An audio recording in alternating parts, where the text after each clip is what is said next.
Want to invest in U.S. real estate, but think you need hundreds of thousands of dollars to get started? Think again. In 2026, mortgage rates are still around the mid-6% range, while home prices remain expensive. So instead of blindly buying a house, there are smarter ways to get started. Here are 4 real estate strategies every beginner should know. Number 1, REITs. REIT stands for Real Estate Investment Trust. Think of a REIT as a company that owns income-producing properties, like apartments, warehouses, shopping centers, and more. You can buy shares of publicly traded REITs through a brokerage account, just like stocks. The best part?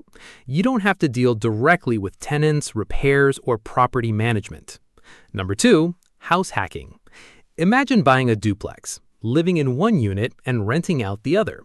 The rental income could help cover part of your mortgage and housing expenses. You're basically turning part of your home into an income-producing asset. But always calculate your mortgage, taxes, insurance, maintenance, and other expenses before buying. Number 3, rental properties.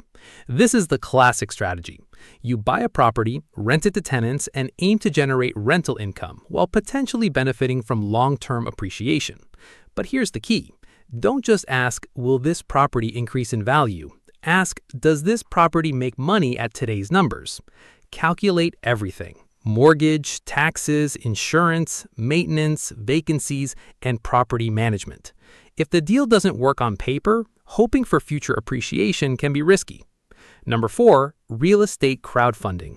Some online platforms allow investors to participate in real estate projects without buying an entire property themselves.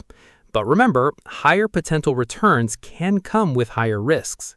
Always understand the fees, investment structure, liquidity, and risks before investing. So what's the strategy for 2026? Don't rush just because you're afraid of missing out. Study your local market, compare property prices and rents, calculate the numbers, and only invest when the deal makes sense for your financial situation. Remember, you don't need to start with $1 million property. You need to understand the numbers, control your risk, and choose the strategy that fits your goals. Because real estate isn't just about owning property. It's about owning the right investment. This video is for educational purposes only and is not financial advice.